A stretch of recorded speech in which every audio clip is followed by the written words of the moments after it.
नमस्कार मित्रांनो, खबर लाईट या आपल्या हक्काच्या युट्यूब चॅनलवर आपले पुन्हा एकदा मनपूर्वक स्वागत आहे. मित्रांनो, आज आपण एका अशा विषयावर चर्चा करणार आहोत जो जवळपास प्रत्येक गावात, प्रत्येक कुटुंबात आणि अनेक वेळा न्यायालयाच्या दारात पोहोचलेला दिसतो. कल्पना करा, आई वडिलांनी आयुष्यभर कष्ट करून जमीन घेतली, घर बांधलं, मालमत्ता उभी केली आणि एक दिवस त्यांनी ती मालमत्ता फक्त एका मुलाच्या नावावर केली. मग बाकीच्या मुलांचं काय, मुलींचं काय आणि हिस्सा संपतो का? असा व्यवहार कायदेशीर असतो का, की तो न्यायालयात आव्हान देता येतो? मित्रांनो, या प्रश्नांमुळे महाराष्ट्रात हजारो वाद निर्माण होतात, भावाभावांमध्ये भांडणं होतात, भावंडांमध्ये कटुता निर्माण होते, कुटुंब तुटतात आणि अनेक वेळा वर्षानुवर्ष न्यायालयामध्ये खटले चालतात. म्हणूनच आज आपण या विषयावर अगदी सोप्या भाषेमध्ये समजून घेणार आहोत. मित्रांनो, या संपूर्ण विषयातील सर्वात महत्वाचा मुद्दा कोणता असेल तर तो म्हणजे मालमत्तेचा प्रकार. कारण प्रत्येक मालमत्तेवर एकच नियम लागू होत नाही. खूप लोक इथेच चूक करतात. कोणतीही जमीन किंवा घर पाहिलं की ते लगेच म्हणतात, ही तर वडिलांची मालमत्ता आहे, त्यामुळे सर्व मुलांचा समान हक्क आहे. पण कायदा प्रत्येक वेळी असं म्हणत नाही. सर्वप्रथम हे समजून घ्या की मालमत्ता साधारण प्रकारे दोन प्रकारची असू शकते. पहिली म्हणजे स्वकष्टार्जित मालमत्ता आणि दुसरी म्हणजे वडिलोपार्जित मालमत्ता. या दोन प्रकारांमध्ये खूप मोठा कायदेशीर फरक आहे. मित्रांनो, स्वकष्टार्जित मालमत्ता म्हणजे काय? समजा एखाद्या व्यक्तीने स्वतः नोकरी करून, व्यवसाय करून किंवा शेतीमधून उत्पन्न मिळवून स्वतःच्या पैशातून जमीन विकत घेतली, घर बांधलं किंवा प्लॉट घेतला, तर अशी मालमत्ता सामान्यतः स्वकष्टार्जित मालमत्ता मानली जाते. आता महत्वाचा प्रश्न, अशा मालमत्तेवर निर्णय घेण्याचा अधिकार नेमका कुणाचा असतो? तर सामान्यतः त्या मालमत्तेच्या मालकाचा, म्हणजेच ज्याने ती मालमत्ता स्वतःच्या कष्टाने निर्माण केली आहे. त्यामुळे अशी व्यक्ती ती मालमत्ता विकू शकते, दान करू शकते, मृत्यूपत्राद्वारे कुणालाही देऊ शकते किंवा एका मुलाच्या नावावर देखील करू शकते. मित्रांनो, इथेच अनेकांचा गैरसमज सुरू होतो. अनेकांना वाटतं की एका मुलाच्या नावावर मालमत्ता केली म्हणजे तो व्यवहार आपोआप बेकायदेशीर ठरतो. पण प्रत्यक्षात तसं नसतं. जर आई वडिलांनी पूर्ण शुद्धीत स्वतःच्या इच्छेने कोणत्याही दबावाशिवाय कायदेशीर कागदपत्रांच्या माध्यमातून मालमत्ता एका मुलाच्या नावावर केली असेल तर अनेक वेळा असा व्यवहार वैध ठरू शकतो. कारण कायदा व्यक्तीच्या इच्छेला महत्व देतो. मित्रांनो, अनेक वेळा अशी परिस्थिती असते की एक मुलगा आई वडिलांसोबत राहतो, त्याची सेवा करतो, औषधोपचाराची जबाबदारी घेतो, त्यांच्या वृद्धापकाळात आधार बनतो, तर इतर मुलं वेगवेगळ्या ठिकाणी स्थायिक झालेली असतात. अशा वेळी आई वडील त्या मुलाबद्दल कृतज्ञता व्यक्त करण्यासाठी त्याच्या नावावर मालमत्ता करू शकतात. आणि प्रत्येक वेळी अशा निर्णयामध्ये न्यायालय हस्तक्षेप करत नाही.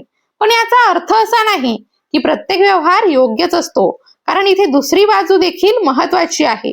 मित्रांनो, समजा एखाद्या वृद्ध व्यक्तीला कागदपत्रांची माहिती दिलीच गेली नाही, त्यांना चुकीची माहिती देण्यात आली, दबाव टाकून स्वाक्षरी घेण्यात आली, फसवणूक करण्यात आली किंवा त्यांच्या मानसिक स्थितीचा गैरफायदा घेण्यात आला, तर अशा परिस्थितीमध्ये व्यवहाराला न्यायालयात आव्हान देता येऊ शकतं.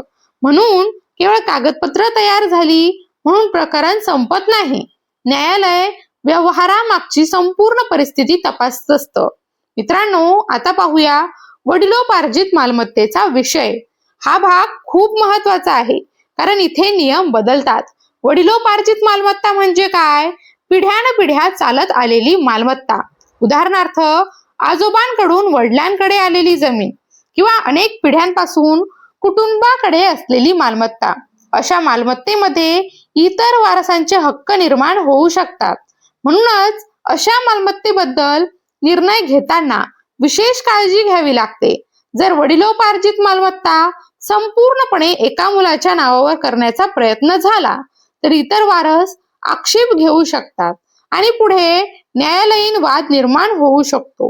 मित्रांनो, आज महाराष्ट्रात मालमत्तेच्या वादांमधील सर्वात मोठं कारण म्हणजे लोकांना मालमत्तेचा प्रकार समजत नाही. स्वकष्टार्जित आणि वडिलोपार्जित मालमत्तेमधील फरक न समजल्यामुळे अनेक कुटुंब न्यायालयात पोहोचतात. आता एक महत्वाचा प्रश्न, आई वडील एका मुलाच्या नावावर मालमत्ता कोणत्या मार्गाने करू शकतात? यासाठी अनेक कायदेशीर मार्ग उपलब्ध आहेत, जसे की दानपत्र, मृत्यूपत्र, हक्क सोडपत्र, कौटुंबिक व्यवस्था, विक्री व्यवहार आणि इतर कायदेशीर दस्तऐवज. प्रत्येक दस्तऐवजाचे परिणाम वेगळे असतात.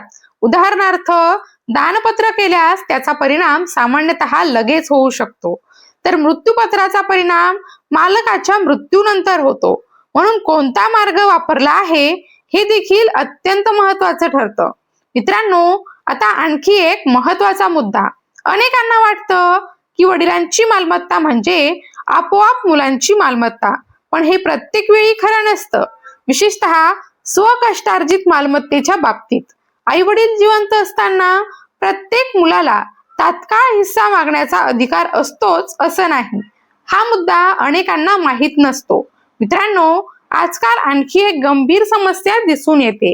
काही वेळा पालक भावनेच्या भरात मालमत्ता एका मुलाच्या नावावर करतात, पण नंतर तोच मुलगा त्यांची काळजी घेत नाही, त्यांना घराबाहेर काढतो, मानसिक त्रास देतो आणि अशा अनेक घटना न्यायालयात पोहोचलेल्या आहेत. म्हणून ज्येष्ठ नागरिकांनी केवळ भावनिक विश्वासावर निर्णय न घेता प्रत्येक कागदपत्र नीट वाचावं, कायदेशीर सल्ला घ्यावा आणि भविष्यातील परिणाम लक्षात घ्यावेत. मित्रांनो, आता संपूर्ण विषयाचा सारांश समजून घेऊया. जर मालमत्ता स्वकष्टार्जित असेल तर अनेक परिस्थितींमध्ये आई वडिलांना ती एका मुलाच्या नावावर करण्याचा अधिकार असू शकतो, परंतु व्यवहार स्वेच्छेने आणि कायदेशीर पद्धतीने झालेला असणं आवश्यक आहे. जर फसवणूक, दबाव, खोटी माहिती किंवा अन्य गैरप्रकार झाले असतील तर व्यवहाराला न्यायालयात आव्हान देता येऊ शकतं. दुसरीकडे जर मालमत्ता वडिलोपार्जित असेल तर इतर वारसांचे हक्क निर्माण होऊ शकतात. म्हणून प्रत्येक प्रकरण हे स्वतंत्रपणे तपासावं लागतं. मित्रांनो, मालमत्तेचा विषय हा केवळ जमीन जुमल्याचा विषय नाही, तो कुटुंबातील नातेसंबंधाशी जोडलेला विषय आहे. योग्य माहिती, योग्य नियोजन आणि योग्य कागदपत्र यांच्या मदतीने भविष्यातील अनेक वाद टाळता येऊ शकतात. व्हिडिओ आवडला असेल तर लाईक करा, तुमचे मत कमेंटमध्ये नक्की लिहा आणि अशाच कायदेशीर, शासकीय आणि जनहिताच्या महत्त्वाच्या माहितीसाठी आपल्या खबर लाईट YouTube चॅनलला सबस्क्राईब करायला मात्र विसरू नका.